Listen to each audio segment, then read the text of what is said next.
Welcome to the 2020 Hope Global Forum's annual meeting, America on Reset, Healing a Nation, Opportunity for All. It is a privilege to be here with you today, Dr. Tatum, and I'm going to call you Dr. Bev because we go back so far. And it is just a pleasure to have this opportunity to talk with you a little bit today. Welcome. Well, thank you so much, Lisa, and please do call me Dr. Bev. I look forward to this conversation. It's great to be with you. Well, listen, there is so much going on in the world today, and you wear so many hats. When I met you, you were the president of Spelman, and so you are president Emerita now, but spent 13 years growing and innovating at one of our finest historically Black colleges and universities.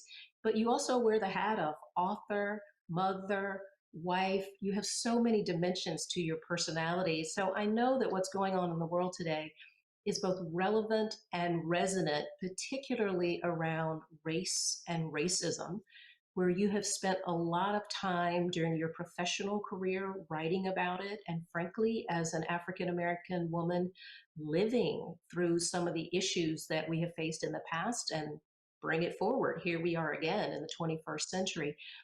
Can you tell us what has changed or what have you seen change over the last 20 years? You wrote your book, Why Do All the Black Kids Sit Together in the Cafeteria, in 1997, and you wrote an update in 2017. So almost a generation difference.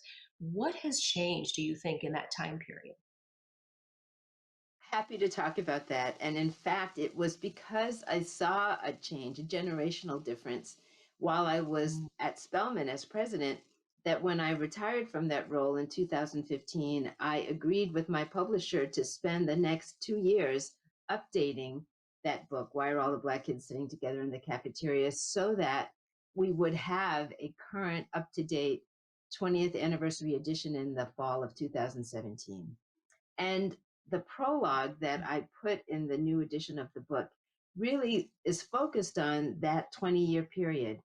And I like to describe the 4 areas that I talk about in the book as the 4 Ps, things that have changed in this last 20 years. The first P is population. We know there's been a demographic shift. We can go back further than 20 years, certainly, to see the magnitude of it. In fact, sometimes I like to use my own birth date, 1954, as a marker.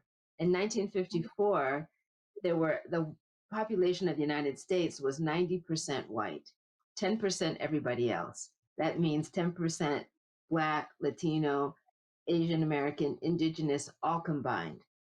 If we Right. fast forward to the 21st century, to young people who were born maybe in 1997 or even in 2000, they're being born into a generation, a cohort of young people that is approximately 50% white and 50% everyone else.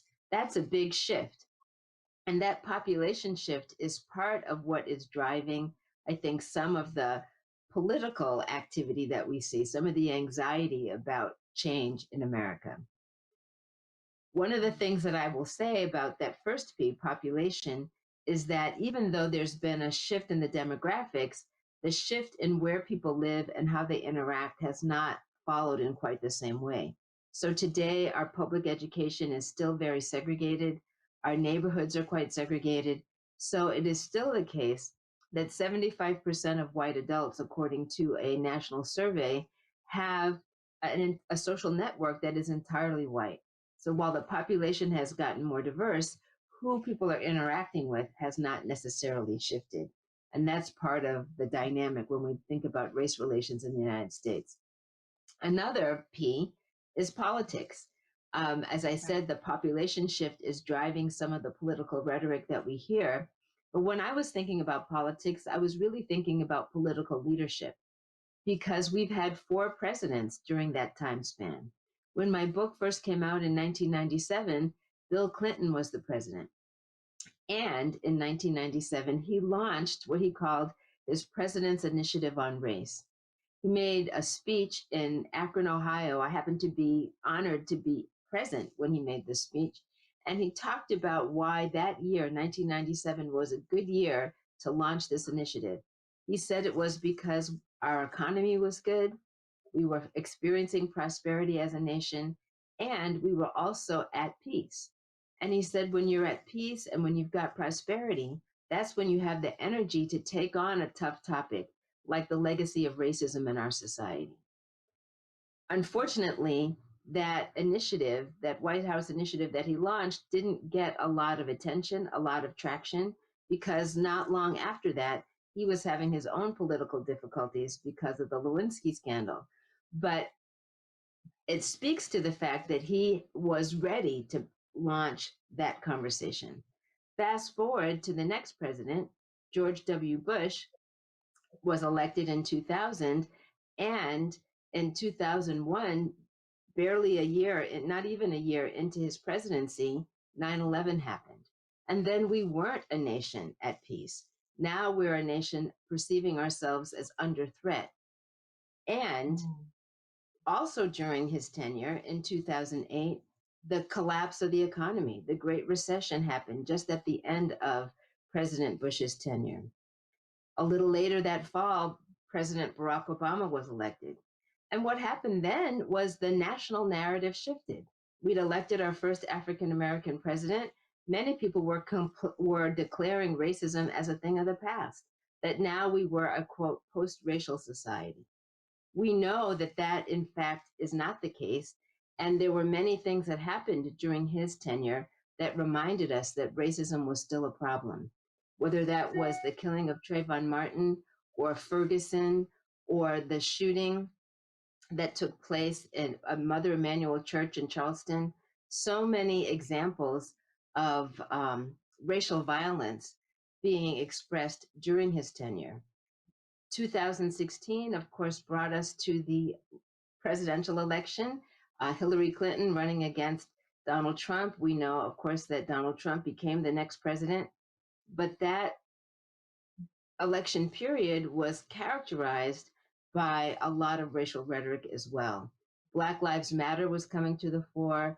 Donald Trump announced his candidacy with statements that many would describe as racist about Mexican immigrants and others. So we know that racial language has been an important part of the political landscape over the last 4 years and continues to be even now in this election season. Which brings me to the third P, which is polarization. Most people would agree that we have never been as polarized as a nation than we are right now.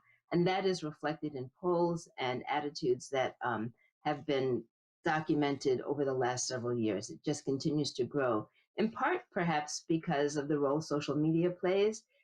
We have an opportunity to get our news from very specific locations. We're not all watching the same programs every night. And so there's a range of ideas that are being circulated, and that contributes to polarization. And then the fourth P that I think was important to talk about in my book is psychology. Psychology as a field has changed. More attention has been paid to ideas that we now hear about a lot, but were relatively new concepts in the early 21st century. Unconscious bias, for example, microaggressions, stereotype threat. These are ideas that psychologists talk about that help us understand how racism is operating in our society. But again, new ideas that weren't being talked about in 1997 when I wrote my book the first time. Wow, the 4 Ps. I love that framework. Can you talk a little bit more about the psychology piece? You are a trained clinical psychologist, but professionally, you have been an educator and helped to enlighten students at several colleges, Spelman being the most recent. And I know you continue to be a thought leader and an author. So could you unpack the psychology bit, a piece of it a little bit more, the unconscious bias, the microaggressions, and help us understand how those theories and how those concepts have really manifested themselves in the context of today's environment? Sure. One of the things that I think it's important to acknowledge right at the very beginning is that we all have been exposed to stereotypes, to misinformation about people different from ourselves. That's just part of our socialization experience. Sometimes I talk about the pervasiveness of um, ideas, stereotypical ideas about other groups, and not always about other groups, sometimes about our own group, right? We are exposed to these stereotypes in the form of the TV we watch, the books we read, the jokes we hear people tell, the comments we hear people make, really starting from birth. That socialization starts very, very early, and it's part of all of our experiences. It doesn't really matter whether you've grown up in a African American family, as I did, or a white family, or an Asian American family, or Latinx. Being part of the wider society exposes you to these ideas. I sometimes describe it, as I do in my book, as like smog in the air. We are all breathing smog, and that smog gets into our system and it influences how we perceive other people. So when we talk about unconscious bias, what we're really talking about are the ideas that we've internalized, perhaps without even our conscious awareness, but that influence how we engage with other people. It influences who we seek to help. It influences how we evaluate a resume. It influences who gets what kind of treatment in the hospital. It influences how you interact with someone if you're a police officer looking at cars whizzing by. It influences all kinds of interactions. And yet, sometimes we're not even aware that we are being influenced by those early socializations. One of the things I like to say is that if you breathe in a lot of smog, you're going to breathe some out. No one says, hey, I'm a smog breather. Most of us say, no, I don't have prejudices. No, I don't have biases. But if you've been exposed to these ideas, they become part of your thinking without your even being consciously aware. So we have to be aware that what we don't recognize within ourselves still can influence how we interact with other people. Makes a whole lot of sense. It's often hard, though, to look in the mirror at yourself and recognize you have implicit bias, right? Based on the exposures and the experiences that you have. So, thank you for your leadership in this space. You talked about the presidents who were in office during the time frame from when you wrote your first book to today, and there have been four of them. And your leadership at Spelman was recognized by the Carnegie Academic Leadership Award in 2013. So your visionary steps there were third party elevated, right? And we love that. Leadership today seems to be struggling, not only in academic circles, but in business and social circles as well.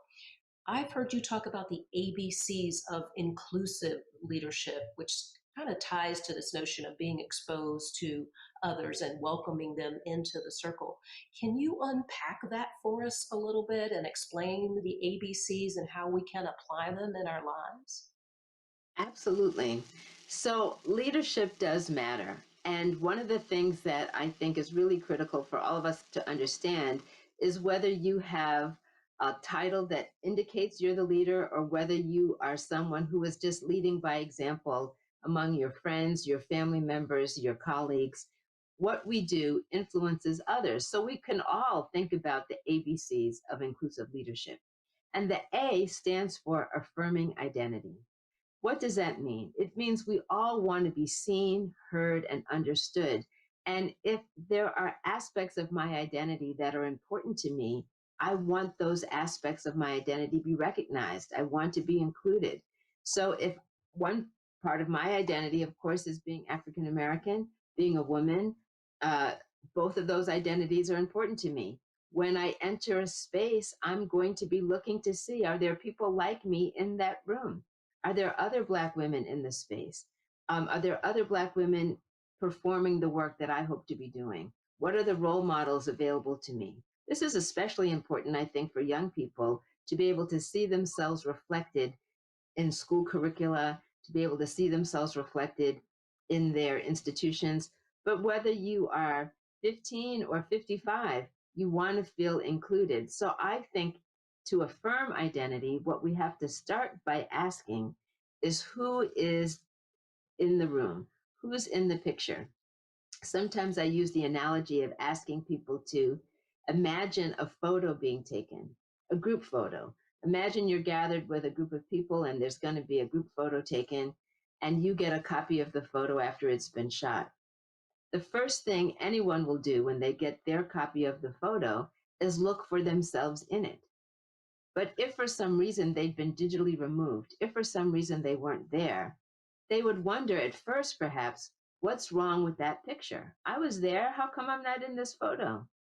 But if it happened repeatedly that you were not in the picture, you would start to say, not what's wrong with the picture, but maybe what's wrong with me? Am I invisible? Why am I not included? So just getting in the habit to ask the question, who's missing and what can I do about it, is really what the A, affirming identity, is all about. B, building community, speaks to the fact that in our organizations, we want people to feel like they are a part, that they're part of the community, that we're all rowing in the same direction, that we have a shared commitment to the mission of the organization. In order to do that, every organization has rituals they engage in, whether that's retirement parties or celebration of success or the annual holiday party, something to build community. But that building community doesn't really work very well unless you've been intentional about affirming identity first. You want to be sure that everyone feels included in those activities in order for them really to work. And then the C, cultivating leadership, is really about recognizing that we have people in our organizations, whether those are students in a college or junior executives in a corporation, employees of whatever level, who are trying to develop their leadership skills. They want to advance, they want to be able to engage. In order to advance, they need to be able to engage with people different from themselves because we are living in an increasingly diverse world. If you don't know how to engage effectively with other people, you are, in essence, I like to say, becoming a social dinosaur. You need to be able to have that skill development. And good leaders are creating opportunities where they are making sure there's representation, affirming identity. They're bringing people together, but they're also creating opportunities for folks who may not yet have developed that skill to be able to practice it so that they too will be able to model inclusive leadership. That is so fascinating. The ABCs: affirming identity, building community, cultivating leadership. Typically, as I recall my own professional career, I can remember being interviewed, and there is a high focus, or there was, on IQ, whether you were smart enough or had the competence to be in a particular role. But it now seems that you not only need IQ, you also need EQ, your emotional intelligence, to make sure that you are inviting people in. Talk a little bit more about things we can do as organizations and individuals to actually move this dial on inclusion, because it seems like when folks are in a room, oftentimes they're frankly self absorbed, and as long as they're comfortable, they're okay. That doesn't mean that we're going to get the project done or be on time, or that everyone will contribute to their highest and best ability. What can we do as individuals and as organizations? I think the first thing we can do is really coming back to that original question, get in the habit of asking who's missing from the picture. When you ask that question, you start to notice, are there women in the room? Are there people of color in the room? Are the folks who's maybe LGBTQ, are they represented? Is their perspective represented? Are the people who are um, outside the ordinary suspects that we don't usually include? How are we engaging those folks so that we have a full range of humanity operating in our organization, that we understand whether that's the customer or the student body, whoever it is that we're working with. When you get in the habit of asking who's missing from the picture, you get much better at making sure the picture is more complete. It just becomes a habit of mind. So I like to say that is a good place to start. But it doesn't matter. You don't have to be the leader of the organization to ask that question. You can be someone invited into the room to say, thank you for inviting me, but it looks like some other people are missing.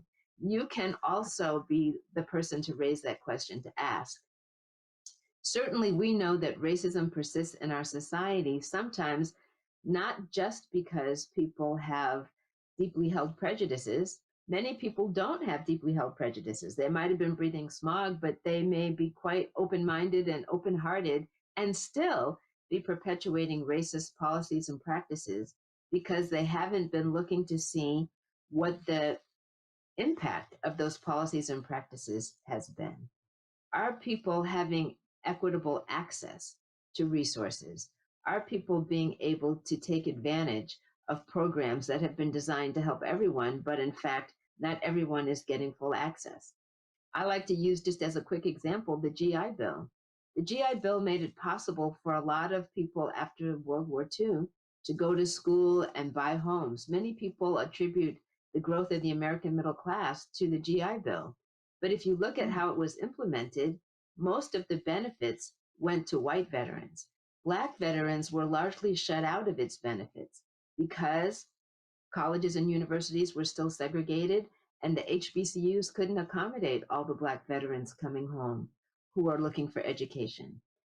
Loans to buy homes were widely distributed to white veterans, but Black veterans could not get those loans, typically because they were being administered locally, and the same prejudices that had led to segregation kept them from getting access to equitable loans. To give you a scale of that, in New Jersey, northern New York, northern New Jersey, and the New York area, 67,000 loans went to returning veterans. Of those, less than 100 went to Black veterans. In Mississippi, a survey of 16 cities, 3,200 loans for veterans, less than 10, only two to Black veterans during this time period of the just after World War II. So when we look at policies and practices, we have to get in the habit of asking who's benefiting, who's not, what can we do about it? This is all fascinating. And as a daughter of a veteran, my father is now deceased, but I can remember him talking about the GI Bill, but I never knew the statistics around it. So perhaps not only our experiences, but our exposures and experts like yourself can help us measure the impact of what we're doing and how we're doing it. So when we come back to this notion of systemic racism and people's exposure to other cultures and races and ethnicities that they're not familiar with, how do we start having a conversation? Or is that a good method to open up this notion of how we can eliminate or mitigate the damage that we've done to ourselves? In fact, you talked a little bit about this in your book. Can you expand on that? Sure. One of the things that I like to reference when asked this question is actually a book written by the late Reverend Dr. Martin Luther King.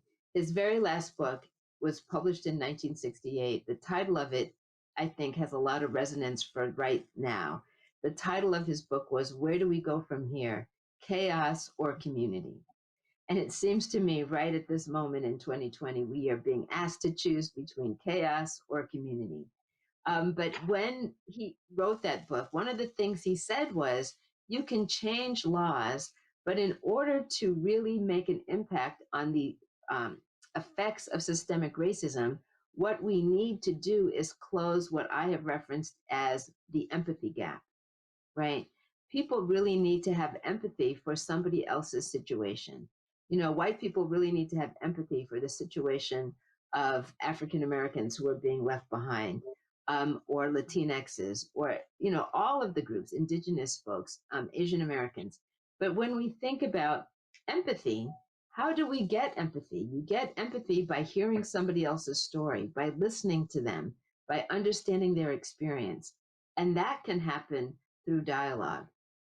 One of the most hopeful things that is happening in communities around the country, and particularly on college and university campuses, are this emphasis, the impetus of the introduction, I guess is what I'm trying to say, the introduction of dialogue programs that bring people of different backgrounds together so that they can spend in a very focused and structured way time together talking about issues like racism or other isms and how they are being directly impacted, listening carefully, and coming to deepen one's understanding.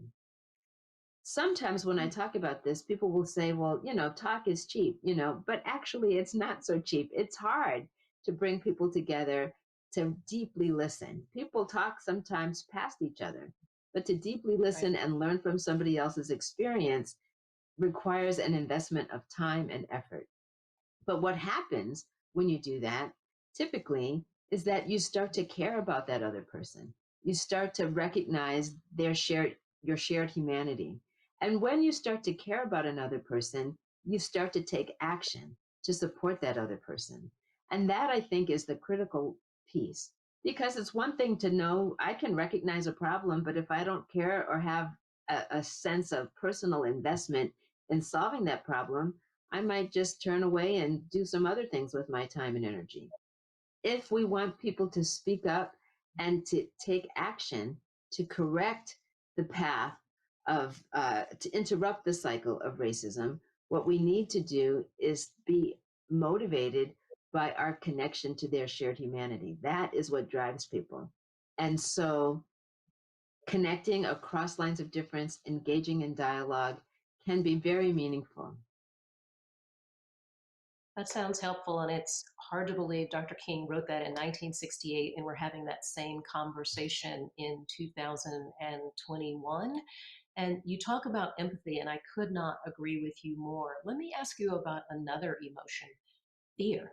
I hear a lot of people who are so afraid to broach the subject of racism or race, or it's just uncomfortable. It's like religion and politics. It was the third rail. You just didn't talk about it. As a little girl, I was taught that fear stood for false evidence appearing real. Uh, and I've kept that with me for a long time, and I share it a lot. What's been your experience as you've talked with individuals, companies, CEOs, students about fear, particularly in walking in this space about race in this year, in 2021? Yes. Many people are afraid, particularly in this moment when it seems like if you make a wrong move, if you say something wrong, you'll be cancel culture. You'll be on Twitter and people will be talking about you. You can't afford to make a mistake. I think that has heightened people's anxieties. But what is really important to acknowledge is that you can't solve a problem without talking about it. So it becomes important for all of us to exercise some courage and say, yes, I'm going to have this conversation. I'm going to have this dialogue with you because it's important to all of us. One of the things that I often like people to do when I have a chance to bring people together in groups and talk about this is to ask them to reflect on their own earliest race related memory. And what's really striking is it doesn't really matter where you grew up, but most people will have an early memory. Some people will say, well, I don't really have one until I got to high school or college. But most people have a memory that goes back to the time when they were 5 or 6 or 7, early school age. And if you ask them again what emotion is attached to the thing they remember, they'll often say something like confusion, fear, sadness, anger, embarrassment, shame. Of course, sometimes people will say things like happiness. Maybe it had to do with a friendship or something like that. But most people will mention an uncomfortable feeling. And then if you ask, well, given you had this experience, which years later you still remember, years later you can still describe as being upsetting in some way, did you talk to anybody about it at the time that it occurred? What's really interesting is that most people will say they didn't. They didn't share it with a parent. They didn't talk about it with a teacher. And when you ask them why, because the truth of the matter is 5, 6, and 7-year-olds tend to be pretty chatty. So why did you at that age not tell anybody, not talk about it? And usually what people will say is, I don't know, I just knew I wasn't supposed to. I just knew I wasn't supposed to, this was like a taboo topic. The adults around me let me know this was not something to talk about. If we recognize that many of us had that early socialization, that shh, response. If we realize that what we are pushing against is not just the discomfort of adults, it's also the early learning of children, now adults, right? That's been reinforced by lots of people. And so we have to kind of push back that knot in our stomachs. We have to push past the sweaty palms to just say, you know what, this is important. We have to have this conversation if we're going to move forward as a society. And be willing to give some grace when people make mistakes, because the truth is, we're all vulnerable to making mistakes. But if we don't take that first step, we will find ourselves 20 years from now still in this situation, if not worse, because we have to interrupt the cycle if we want it to stop. You know, you make such calm and rational points. And I know I find myself in conversations with people getting really emotional, and I have to tell myself, take a step back, take a deep breath. I love your notion of some grace. Number one, have a conversation, but have it with some grace. I remember my mother once telling me, please be candid, but you don't have to be cruel. And I think people would appreciate that. We could have more conversation if more of us would think of that, myself first among equals. Let me ask you this. We've got about 12 minutes left, so I want to make sure that we get your answer on this question, because America is a very complex place. There's more here than African Americans or European Americans. There are lots of people, but the notion of race, while a social construct, has really been pronounced between the Black community and the white community. If you had a wish for Black America, understanding you want them to talk more and you want them to get to the crux of this, what would the wish be for Black America? And likewise, what would the wish be for white America so that we can get to a better place? Well, you know, what's interesting about these two questions is my answer is the same for both. But let me say that, you know, my wish for Black America is the end of racism. You know, when we look at how racism shortens lives, how it limits access for particularly anti-Black racism, limits access to education, to economic opportunity, increases exposure to illness, as we see in this COVID-19 pandemic. There's so many dimensions of racism that negatively impact the life circumstance of African Americans, regardless of their socioeconomic status, right? That every Black American's life is diminished in some way by the continuing perpetuation of racism in our society. But if you ask me what my wish is for white Americans, my answer is the same, because racism is negatively impacting white people as well. That we see the diminishment of our whole nation because of the dysfunction of racism in our society. When we talk about limiting educational access and the impact that has in the African American community, we're also talking about limiting productive contributions to our society that all would benefit from. When we talk about criminal injustice and we talk about for example, longer sentencing of Black people for the same kinds of crimes that white people commit, but longer sentences, those sentences are expensive to administer. That's money being spent on incarceration that's not available for the common good, whether that's improving schools or building roads or whatever else is needed.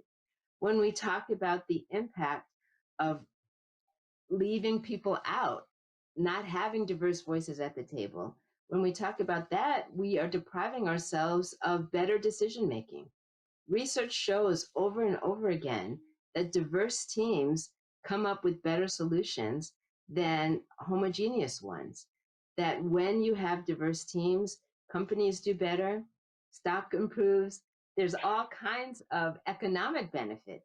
And we know that having a society where fear is reduced, racism stokes fear. When fear is reduced, people are better able to function.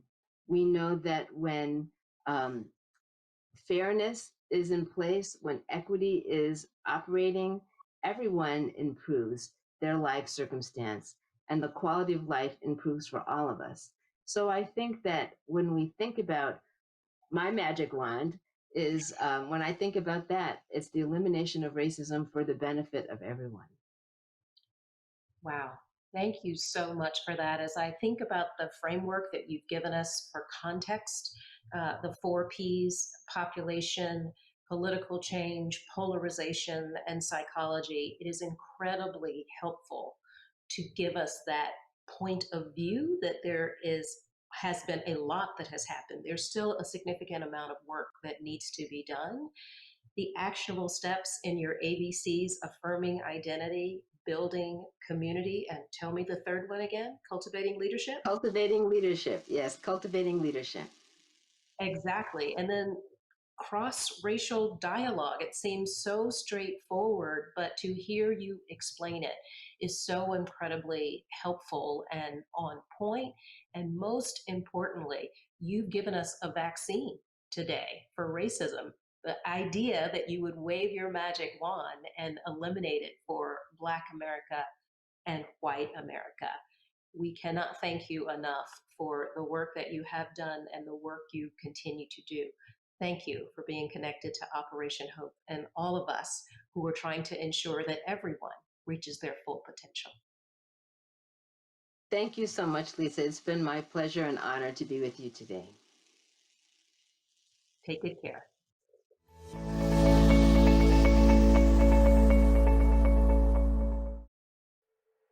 Thank you for attending.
I do when my love is away? Does it worry you to be alone? How do I feel at the end of the day? Are you sad cause you're on your own? I can't find a little help from my friends, so I'm gonna try a little help from my friends.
What do I do when my love is away?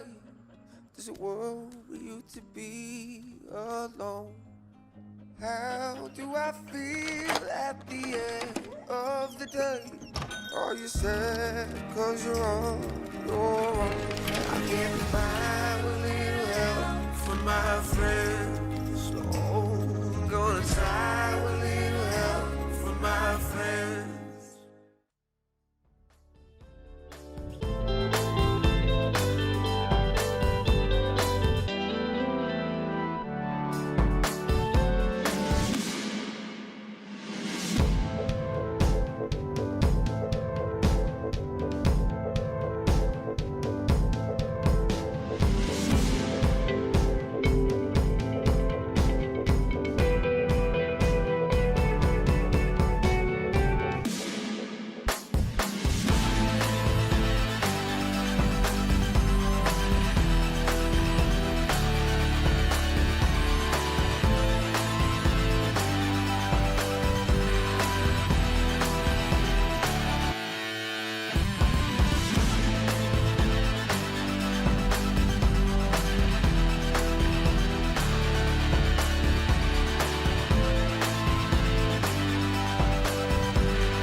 What do I do when my love is away?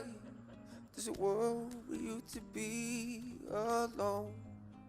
How do I feel at the end of the day? Are you sad cause you're on your own? I can't find a little help from my friends. Oh, I'm gonna try a little help from my friends.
What do I do when my love is away? Does it worry you to be alone? How do I feel at the end of the day? Are you sad cause you're on your own? I can't find a little help from my friends. Oh, I'm gonna try a little help from my friends.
do I do when my love is away? Does it worry you to be alone? How do I feel at the end of the day? Are you sad cause you're on your own? I can't find a little help from my friends. Oh, I'm gonna try